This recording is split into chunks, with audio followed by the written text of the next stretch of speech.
Hi guys, welcome to current affairs Funda. My name is विकास।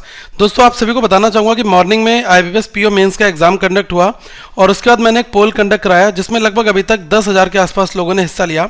और यहाँ पर लोगों ने अपने अपने जो कमेंट्स हैं, अपने अपने इनपुट्स हैं, वो यहाँ पर शेयर किए हैं। तो मैंने यही पूछा था कि क्या आपके कितने अटैम्प्ट टोटल यहाँ पर रहे हैं। तो ज़्यादातर लोगों ने कहा है कि 18% ऐसे लोग हैं जिन्होंने कहा है कि 70 से कम हमने अटैम्प्ट किए हैं।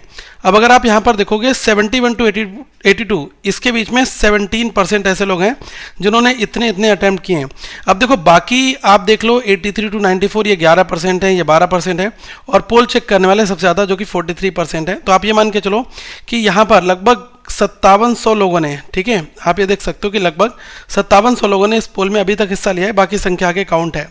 अब इसमें काफ़ी लोग पूछेंगे कि क्या एग्जैक्ट कट ऑफ हो सकती है। देखो, एग्जैक्ट का फिगर तो नहीं बना सकता, लेकिन हाँ, लोगों ने किस माहौल के बीच में अपने पेपर को अटेम्प्ट किया है वो आप यहाँ पर क्लियरली इन 2 पॉइंट से देख सकते हैं।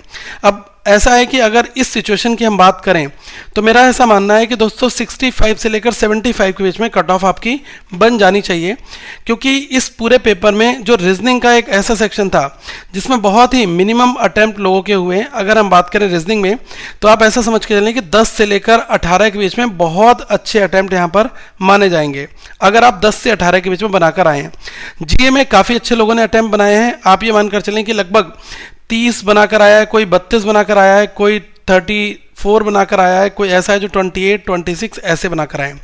आप ये पूछोगे कि डेली मॉर्निंग में जो करंट अफेयर्स का हमारा जो एपिसोड आता है जिसमें हम करंट अफेयर्स डिस्कस करते हैं, लगभग नवंबर का अगर आपने हमारा देखा होगा और दिसंबर का देखा होगा, जनवरी का देखा होगा, तो आप आराम से यहाँ पर 32 से 33 क्वेश्चन बना सकते थे। इतने क्वेश्चन इन्हीं 3 महीनों से दोस्तों हमारी वीडियोस से आए हुए हैं। अब ये बहुत ही कॉमन क्वेश्चन हैं, आपने हर जगह पर ये क्वेश्चन पढ़े होंगे।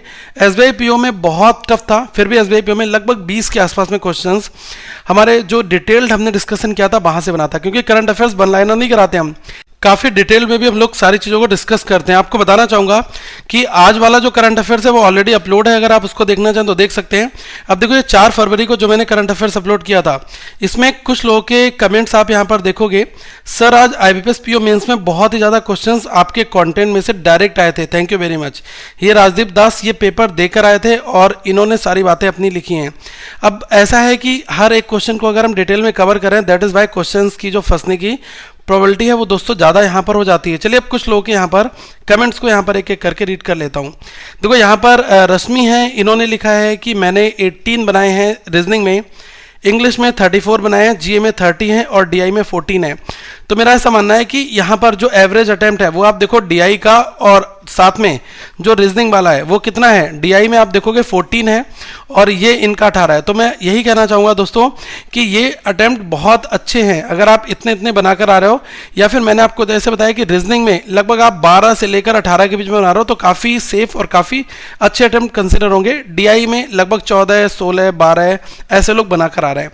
अब आप भी पूछोगे कि रीजनिंग में कट ऑफ कितनी जाएगी, कितनी हो सकती है, तो उसके बारे में भी मैं आपको बताऊंगा।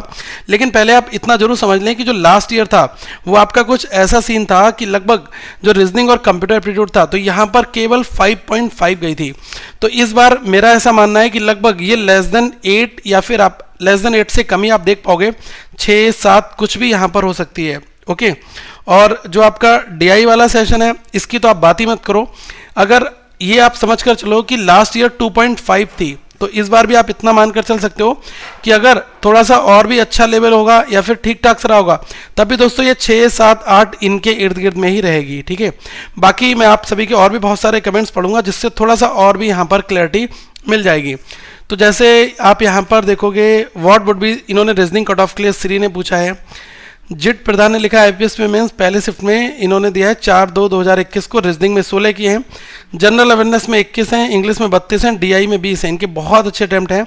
इन्होंने लिखा है DI was easier than previous year, तो इसका मतलब दोस्तों लास्ट ईयर 2.5 थी, तो इस बार 6, 7, 8 इसके आसपास में रहने की पूरी संभावना हमें मिलेगी। ओके, अब एक चीज़ मैं आपको और यहाँ पर बताना चाहूँगा कि जैसे आप देखो कि रीजनिंग में 17/45 में से मैक्सिमम पजल्स, ये तो ऑब्वियसली थी कि पजल सबसे ज़्यादा आपकी पेपर में देखने को मिली थी। अब आप यहाँ पर आप ये देखो कि टोटल इन्होंने 95 बनाए 155 में से। ओके, और 252 वर्ड्स इन्होंने किए हैं, जो कि इनका ऐसे था, लेटर 150 किया था। 21 रीजनिंग में बनाए, मैथ्स में 12 बनाए। तो ऐसा भी हो सकता है किसी की मैथ बहुत अच्छी है तो रीजनिंग उसका है, तो इसलिए थोड़ा वेरिएशन देखने को मिलेगा। और यहाँ पर मैथ में 14 है, रीजनिंग में 20 हैं। रीजनिंग टफ था, इन्होंने केवल 8 बनाए हैं। अब आप देखो मेघा ने बनाए हैं रीजनिंग में 21, डीआई में 15 है, रीजनिंग में 11, डीआई में 10, जीए में 30, इंग्लिश में 30। ठीक है, तो ये सब लोग जो हैं दोस्तों ऑलमोस्ट क्वालिफाई करने की पूरी प्रोबेबिलिटी यहाँ पर है और इनकी संभावना बनेगी। कैटेगरी जनरल रीजनिंग में 20, इंग्लिश 35, जीके 30 और मैथ्स में 14 है। डिस्क्रिप्टिव इन्होंने 153 का लिखा है, ऐसे 220 का लिखा है, टोटल 99 है। बिल्कुल चांसेस हैं यहाँ पर शिवानी जी। रीजनिंग 18 है इन्होंने। अब आप इन लोगों के कमेंट देख सकते हो। तो मेरा ऐसा मानना है कि इस पूरे पेपर को अगर हम एक बार कंसिडर करें तो कुछ ऐसे कैंडिडेट भी हैं जो कि रीजनिंग में ठीक ठाक सा कर आ गए, लेकिन अगर हम एवरेज की बात करें दोस्तों तो भाई 14 से 18 के बीच में ये बहुत अच्छे अटैम्प्ट रहेंगे। मैं एक सेपरेट पोल करवाता हूं जिसमें मैं ये पूछूंगा कि रीजनिंग में और आपने डीआई में कितने कितने अटैम्प्ट किए हैं, ताकि लोग यहाँ पर कमेंट करके बताएं और यही कम्युनिटी टैब में मैं डाल दूंगा। बाकी मेरा जो कट ऑफ प्रेडिक्शन है वो दोस्तों नियर अबाउट यही रहने वाला है कि 75 के इर्द गिर्द में ये मूवमेंट हमें देखने को मिलेगा। बाकी जब रिजल्ट आएगा तब ये चीज़ें होंगी और आपकी अपनी क्या राय है आप भी कमेंट सेक्शन में बता सकते हैं। तो आगे हम फिर मिलेंगे। So thank you so much, have a good day to all of you once again. और हाँ, आगे दोस्तों अभी IBPS क्लरिकल मेंस हैं, तो अगर आप इसके लिए मॉक टेस्ट बनाना चाहते हैं तो आप ऑलिव बोर्ड का फ्री मॉक टेस्ट अवेलेबल है, आप उसको जरूर दें। उसका लिंक मैंने नीचे डिस्क्रिप्शन में दिया है और साथ में RRB जो ऑफिस असिस्टेंट है इसका मेंस भी फ्री है, पहला मॉक फ्री है मेंस का, तो आप उसको जरूर बनाएं और चैनल को सब्सक्राइब कर लें ताकि आपको हर एक अपडेट मिलता रहे। So thank you, have a good day to all of you once again.